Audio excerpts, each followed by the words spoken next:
యేసుక్రీస్తు నామంలో మీ అందరికీ వందనాలు. నా దేవుడు మిమ్మల్ని మీ కుటుంబాలను నిండారులుగా దీవించునుగాక. ఈరోజు ఒక వాక్యాన్ని చదువుకొని ముందుకు నడుద్దాం. అందరం కూడా బైబిల్ ఉంటే తీసి చదవండి. దేవుడు మెండైన దీవెనలు పొందుకోవాలంటే బైబిల్ అనే వాక్యాన్ని మనం చదవాలి, లేకపోతే వినాలి. వింటే విశ్వాసం కలుగుతుంది. అది చదువుకోనివాడు వినటానికి ఇష్టపడండి, చదువుకున్నవారు బైబిల్ తీసి చదవటానికి ఇష్టపడండి. అపోస్తుల కార్యము 13వ అధ్యాయము 26వ వచనంలో ఎలా అంటున్నాడు? సహోదరులారా, అబ్రహాము వంశస్థులారా, దేవునికి భయపడేవారులారా, ఈ రక్షణ వాక్యము మన వద్దకు పంపబడినది. ఏ వాక్యం అంట? రక్షణ వాక్యం. నిన్ను నన్ను రక్షించే వాక్యం మన యొద్దకు పంపబడింది. అదే యోహాను సువార్త 1వ అధ్యాయము 1వ వచనంలో కూడా ఉంది. ఆదియందు వాక్యం ఉండెను, వాక్యం దేవుని యొద్ద ఉండెను, వాక్యము దేవుడై ఉండెను, అది ఆయన మూలముగా కలిగెను, కలిగి ఉన్నదేదియు ఆయన మూలముగా కలగలేదు. ఆయనలో జీవం ఉండెను, ఆ జీవము మనుషులకు ఎలుగై ఉండేనని యోహాను భక్తుడు రాస్తున్నాడు. ఆయన 12 మందిలో ఒక శిష్యుడై ఉండి ఆయన రాశాడు ఈ వాక్యాన్ని. ఏంటంటే ఆది అందే వాక్యం ఉందంట. ఆ వాక్యాన్ని మనం ఎలా ప్రకటిస్తున్నాము, ఎలా ప్రకటిస్తున్నాము అనేదాన్ని మనం ఒకసారి మనకు అనుకూలమైన బోధ చేస్తున్నామా, ఇతరులకు ఆశీర్వదకరంగా బోధ చేస్తున్నామా, మనమే మెప్పులు చెప్పుకునే వాక్యం బోధిస్తున్నామా, ఒకసారి మన హృదయాలు పరిశోధించుకో. ఆ వాక్యం అంట దేవుడై ఉండేనంట. ఆ దేవుడి వాక్యము మనం ఎలా ప్రకటిస్తున్నామో ఒక్కసారి మనం అబ్రహాము వంశస్థులారా, దేవునికి భయపడేవారులారా, ఈ రక్షణ వాక్యం మీ యొద్దకు పంపబడి ఉన్నది. ఆ వాక్యాన్ని మనం పంపబడిన దాన్ని ఎలా చేస్తున్నామో, ఎలా చేయించుకుంటున్నామో, మనకు మనమే అనుకూలపరుచుకుంటున్నామో ఒకసారి మన హృదయాన్ని పరిశోధించుకోవాలి. మనం పరిశీలించుకొని దేవుని సన్నిధిలో కడువైభక్తులుగా వారిని నడిపించే వారిగా ఉండాలి. మనం అలా ఉంటున్నామో లేదో ఒకసారి కొన్ని వాక్యాలు తెలుసుకుందాం. 1 కొరింథీ పత్రిక 13:1 అంటున్నాడు, మనుషుల భాషలను దేవదూతల భాషలను నేను మాట్లాడినను ప్రేమ లేని వాడినైతే మోగడు కంచు కనకనలాడు తాళము ఎలే ఉందును. రెండవ వచనంలో కూడా ప్రవశించు కృపావరము కలిగి మర్మములన్నీ జ్ఞానమంతయు ఎరిగిన వాడనై కొండలను ప్రకటింపజేసి పరిపూర్ణ విశ్వాసం గలవాడినైనను ప్రేమ లేని వాడినైతే నేను ఎద్దునంటున్నాడు పౌలు గారు. మనలో ప్రేమ లేకపోతే ఇవన్నీ కూడా వ్యర్థంగానే ఉంటాయని దేవుడు పౌలు గారితో రాపించాడు. ఒకప్పుడు ఆయన హింసకుడు, దోషకుడు, అందరినీ కూడా క్రీస్తును వెంబడించే వారిని అందరినీ కూడా కొట్టి చెరసాలలో వేయించిన వాడు. ఆయనలో మార్పు కలగనన్నాళ్ళు కూడా దేవుడు హింసిస్తేనే ఉన్నాడు. దేవుడు ఎప్పుడైతే పట్టుకున్నాడు 13 పత్రికలు రాయటానికి కృప చూపించాడు. నిన్ను నన్ను కూడా అలాగే అనుకుంటున్నాడు దేవుడు. మనం ప్రవశిస్తున్నామా? ఏమి ప్రవశిస్తున్నాం? భాషలతో మాట్లాడుతున్నామా? దేవుని మాట లేదా మన ఇష్టం వచ్చిన భాషలు మాట్లాడుతున్నామా? కొందరైతే ఇష్టం వచ్చిన భాషలు మాట్లాడతారు. అవి దేవుని భాషలేనా? దేవదూతలతో కూడా సమానంగా ఉండవాలనుకుంటున్నాడంట. ఎప్పుడు మనం ఆయనలో అంటుకట్టుబడి దేవదూతలకు సమానంగా ఉండాలంటే మనకు అర్హత ఉండాలంటే కొన్ని నియమాలు పాటించాలి. మనకు ప్రేమ ఉండాలి, విశ్వాసం ఉండాలి. ఆయనను విశ్వాసం వల్ల ఏం చేశారంటే ఆయన ఇరుటి వల్ల విశ్వాసం కలిగి వారు దేవుడిని గణపరిచారంట. మనం గణపరుస్తున్నామో మనమే గణపరుస్తున్నామో ఒకసారి మనం పరిశీలించాలి.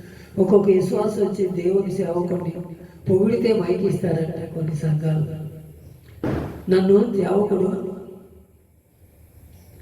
మా ఇంటికి వచ్చి ప్రార్థన చేస్తే నాకు జ్వరం తగ్గిపోయింది, నా గీత పాలిచ్చింది, నా పిల్లలు కుదుట పడ్డారు. సేవకుడు ప్రార్థన చేశారంటే సేవకుడు వచ్చి ప్రార్థన చేశారు. అది ఎంతవరకు సభ దేవుడు చేశాడని ఎవరో చెప్పుకోవటంలా ఈ రోజులు.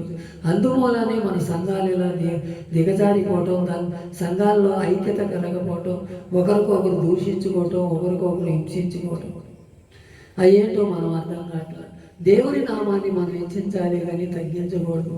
నన్ను నేనుగాను నాకెవరన్నా ఫోన్ చేస్తే, అయ్యగారు మీరు చేసిన ప్రార్థన మాకు ఆశీర్వదకరంగా ఉంది, మా జీవితాలు కట్టబండి అంటే మనం ఏం చెబుతాం?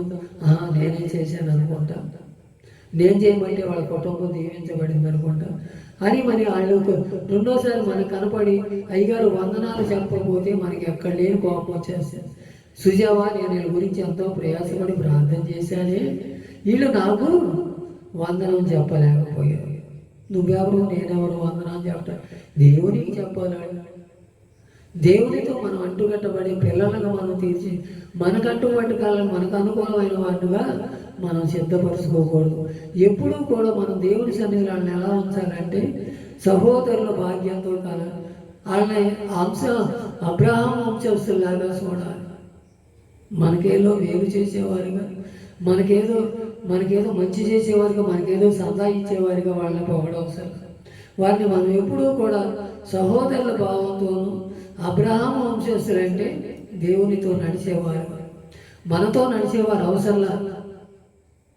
మనకు దేవుడు పోషిస్తాడు, మనల్ని కూడా ఆయన సమస్తము చేయగలవాడు. ఆయన ఏమంటున్నాడు? గణగణ మోగుకు కంచు తాళములో ఉండాలంట. ప్రవశించు వరములు మర్మములు జ్ఞానమంతయు ఎరిగిన వాడనైనను కొండలు పెగిలింపగలిగినను ప్రేమ లేని వాడినైతే నేను వ్యర్థుడిని అంటున్నాడు. మనం ప్రేమ చూపించాలి, ఇతరుల పట్ల జాలి చూపించాలి. రోడ్లు ఎప్పుడు వెళ్తున్నారంటే ఎంతోమంది అనాథలు ఉంటున్నారు, తల్లిదండ్రులు వదిలేసిన బిడ్డలు ఉంటున్నారు. వాడి గురించి మనం ప్రార్థన చేయాలి. రోగాలతో ఉండేవారు ఉంటారు, దేశంలో ఎంతోమంది ఉన్నారు. వారి గురించే మనల్ని ప్రార్థన చేయాలని ఎన్నుకున్నాడు. మన కుటుంబాల గురించి ప్రార్థన చేయాలి. మన కుటుంబంలో ఎవరన్నా మారకపోతే వాళ్ళ గురించి ప్రార్థన చేయాలి. ప్రార్థనే మన జీవితాన్ని మార్చను. సహోదరులారా, అబ్రహాము వంశస్థులారా, దేవునికి భయపడి వారులారా, ఈ రక్షణ వాక్యము మీ వద్ద పంపబడి ఉంది. ఆ రక్షణ వాక్యాన్ని మనం దేవుని ఎదుట మనం ఎలా ఉండాలంటే సమస్తము ఆయన మూలాన్ని కలిగింది, ఆయన వంతు సమస్తము ఆయన ద్వారానే కలిగిందని చెప్పుకోవాలి. మన ద్వారా ఏది జరగదు. మనం అవునంటే అవును, కాదంటే కాదనే వారంగా ఉండాలి తప్ప దేవుని ఎదుట మనం గొప్ప చెప్పుకునే వారంగా ఉండకూడదు. అలాగే 2:1 కొరింథీ 14:1 కూడా రాశాడు, ప్రేమ కలిగి ఉండుటకు ప్రయాసపడాడి ఆత్మ సంబంధమైన వరములు ఆసక్తితో ఆపేక్షించుతూ విశేషంగా మీరు ప్రవశంగా ఉన్న వరములు ఆపేక్షించుదారు. ప్రేమ కలిగి ఉండాలంట, విశ్వాసం కలిగి ఉండాలి. నా దేవుడు గొప్పవాడు, నన్ను స్వస్థపరుస్తాడు, నా కుటుంబాన్ని దీవిస్తాడు, నాకు కలిగిన సమస్తము ఆయన మూలానే కలిగిరి అని మన విశ్వాసం ఎప్పుడు చెప్పగలిగితే అదే ఆత్మ సంబంధమైన వరములు అంటాం. మన విశ్వాసము, మన భక్తితో దేవుని నీతిని నెరవేర్చదు. అది ఆయనతో మనం అంటూ కట్టబడితే దేవునిలో మనము ఉంటామని దేవుని లేఖనాలు పరిశోధిస్తున్నాయి. మనం అలాంటి స్థితిలో ఉంటున్నామా? అయ్యా, నేను అబ్రహాము సంతానం అనిపించుకుంటున్నాను, నేను ఇప్పుడు వరకు అనిపించుకోలేదు. నాలో విశేషమైన వరములు ఉన్నాయని నేను గొప్పలు చెప్పుకుంటున్నాను. నాలో ప్రేమ లేకపోతే నేను వ్యర్థుడని నీ లేఖనాల ద్వారా నన్ను బయలుపరిచావయ్యా.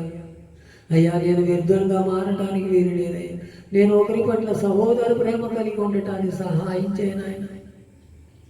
నేను వ్యర్థుడిని, నువ్వు వ్యర్థుడు అని నేను అనిపించుకుంటున్నానేమో ఇప్పుడు వరకు దేవునితో. ఇక మీదటైనా నేను తెలుసుకుంటానయ్యా. అయ్యా, నేను సహోదరులతో ఐక్యత కలిగి నివసిస్తానయ్యా. అయ్యా, నేను ప్రేమ కలిగి జీవిస్తానయ్యా. విశ్వాసం అనే డాలు నేను చేతపట్టుకుంటానయ్యా. ఇప్పుడు వరకు తెలుసు తెలవకు నేను చేసిన తప్పులు నన్ను దయతో క్షమించి నీ సన్నిధిలో నన్ను ఒక మూలస్తంభంగా నిలబెట్టయ్యా. ఎంతమంది అయితే తీర్మానం చేసుకుంటారో నా దేవుడు మిమ్మల్ని మీ కుటుంబాలను నిండార్లుగా దీవించి, అబ్రహాము వంశస్థులారా, దేవునికి భయపడిన వారులారా, ఈ వాక్యము మీ వద్దకు పంపబడినది. మీరు కడుభక్తులతో కూడుకొని ఈ వాక్యాన్ని అంగీకరించి దానిలో ఉన్న మర్మాలు తెలుసుకోమని దేవుని సేవకుడిగా మీ అందరినీ చేతులెత్తి ప్రార్థన చేస్తున్నాం. ఈ ప్రార్థన ఆలకించి అంగీకరించి దేవుడు మన పట్ల కార్యం చేయబడు.